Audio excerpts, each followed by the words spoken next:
but I can't be live for very long right now. I'm doing my makeup, getting ready for work. But I was trying to record a video on duo recorder or do recorder, but this phone is so old. I think that like it's just going through it.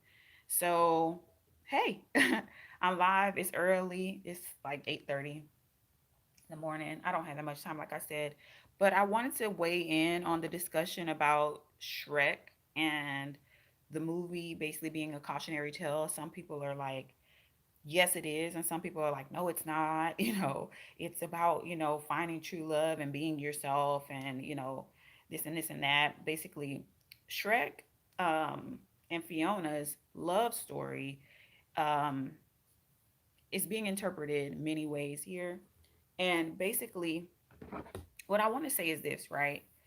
There is a few notes in Shrek that I feel like are cautionary. Like, if you get with an ogre, you're going to become an ogre. That's very true, especially with the whole Dusty Pygmisha vibes. Yes, you can become an ogre, aka a Dustisha, aka a Pygmisha, if you get with a Dusty, because naturally in Dusty tendencies, there are Dusty philosophies. Okay, this is the part where I feel like is a cautionary tale, okay, y'all?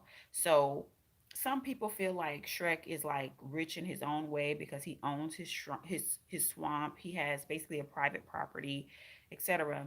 And also there is a little bit of notes about Shrek being self-hating, not really wanting to be an ogre himself, and basically um, he doesn't love Fiona as much anymore once she becomes an ogre, okay? Which is it can be very true. So if you deal with the fact that, like, if you get with the Dusty and let's, like, you see how I'm doing my makeup right now, um, Dusties usually don't love to see you getting yourself together and getting prettified. They always want to know, well, why are you doing all that? What you got to do all that for? Da, da, da, da, da. Like, and so some women change who they are to be with a man, including, not taking their time with themselves in the morning, not getting themselves together, not putting on that cute dress because he's telling you why do you need that, etc. And or even just buying the same things or whatever. So when we deal with the whole Shrek fairy tale and um, is it a cautionary tale? I feel like, yeah, it does kind of point to those things. And um, as far as what the women were saying, as far as how hey y'all, I didn't even think anybody was gonna come in here. I'm just really quickly recording a video before work. But yeah, I feel like it's not really about the fact that Shrek is an ogre and that Shrek lives in a swamp that women are, well, it is a kind of like about him living in a swamp actually too, because there's a certain mindset that you have to live in a swamp, okay?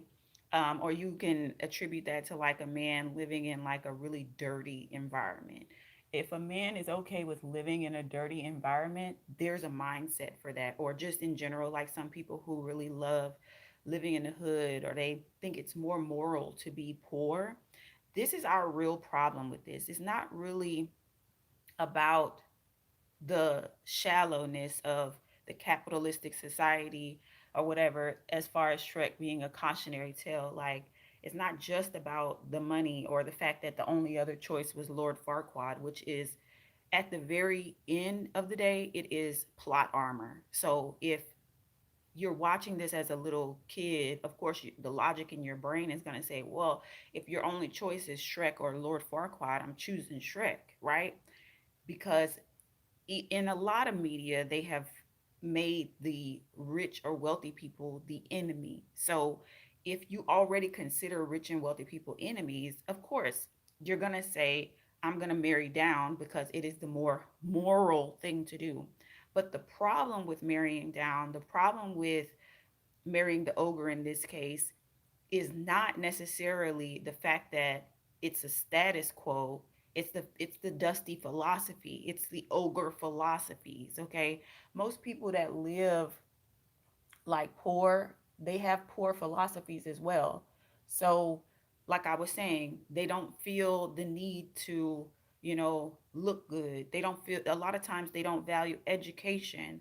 a lot of times, you know what I'm saying, the things that wealthy people spend money on, because once they realize, like once you have the money, right? Once the money is in your bank account and you don't have to think about it anymore, it's like you realize what's actually important, you know, especially if you worked so hard to get there. And maybe you even get there and you know, the people who are amongst you now, they are all like eccentric artists or something like that. Now they spend their time doing all of this eccentric stuff.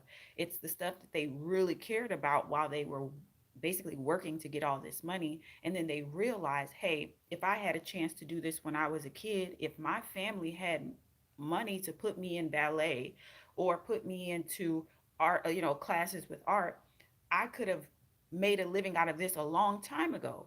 But the thing about it is, your family or their family, if they were the first of their generation to have wealth, they didn't value things like art, dance. I'm saying art because that's kind of something that I'm into, but there's a lot of other things too, or just education in general. Maybe they made you go and get your education all by yourself, and you didn't have any extra help because, you know, they don't even understand what it takes to go to college and the type of support that you need to be in college. And you know, even when you go to college, they don't even understand that you have to have a method while you're there in order to actually be successful when you leave, because again, the whole family has never been. And not saying that, okay, a family that's never been to college can't value it. They can. They can be very proud of you. Um, but let's say you're the only one, and then you come back and you have all these other things to say, these new philosophies that you've learned from college, and you understand some of the mistakes that were made and the reasons why, you know, your family or other people's families could be in certain predicaments. They don't want to hear it because, you know, sometimes it makes them feel convicted, like in their spirit. You know what I'm saying? Like, oh, you come back from college and now you think you know it all. And it's like, you see what I'm saying? There's a connect there. So it's not really about Shrek being the, you know, poor person per se, and she shouldn't marry a poor person, because we always think so capitalistic because that's where we live. But let's be real, y'all.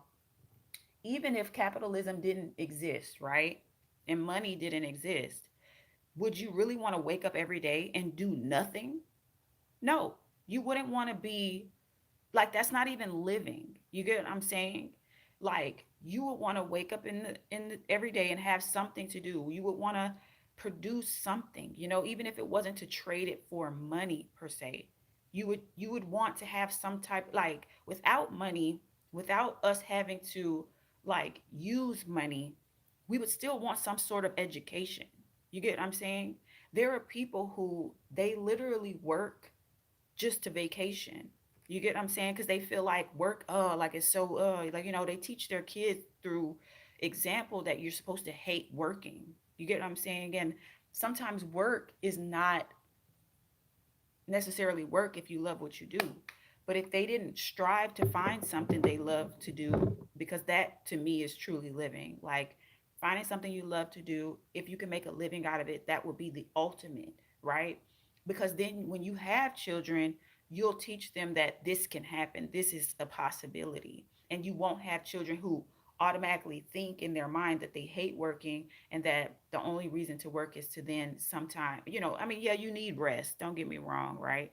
But the only reason you work is to survive, and then you basically work until you till the days you have off so that you can sit around. You know what I'm saying?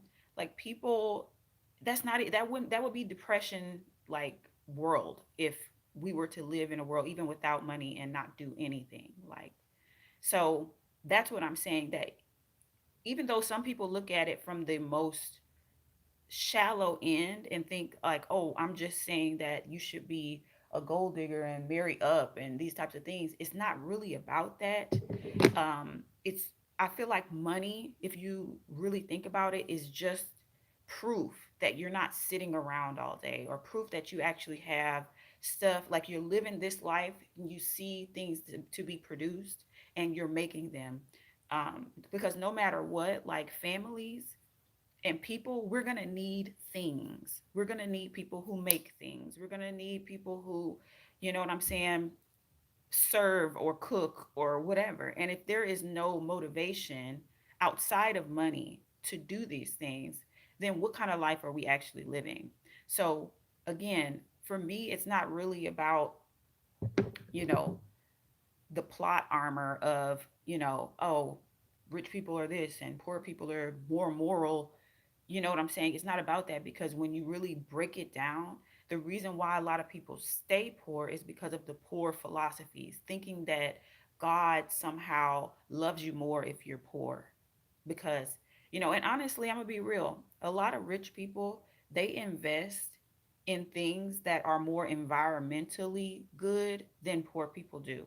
So even me working retail, I hear a lot of people basically wanting more natural fabrics, more stuff that doesn't come from China or from, those places where they certify that they have um, like a good work environment where the stuff comes from. Like they want linens, they want things that are made sometimes produced in the U.S. or produced where locally, which tend to be a little bit more expensive, especially if they're small production facilities.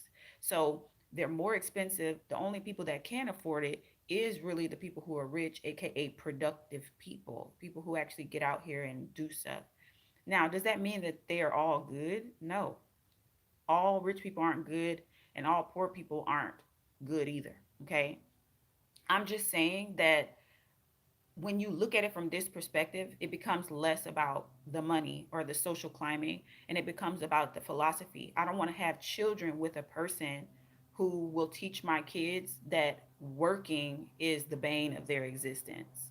Okay. That's what I'm saying here. And living in a swamp, if you were to, parallel it to today, it would be like living in filth. You know what I'm saying? I don't want someone to teach my kids that that's what they want. Like, I would like to have more for my children, and that would be the issue with marrying something like Shrek or someone like Shrek.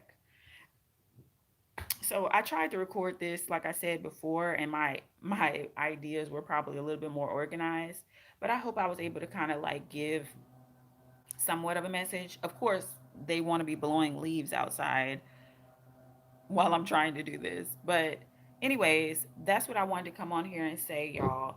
I think that sometimes we just don't get deep enough in the discussion. Like, or maybe people know exactly what I'm talking about, and I'm just preaching to the choir to a degree. And the people who want to keep up their poor philosophies, they don't want to recognize these things. But that's the reality. You know what I'm saying? So, anyways, I'm gonna get off of here and see if I'm gonna even keep this video. And I'll talk to y'all later because I gotta get up and get ready for work. Okay, talk to y'all later. Bye.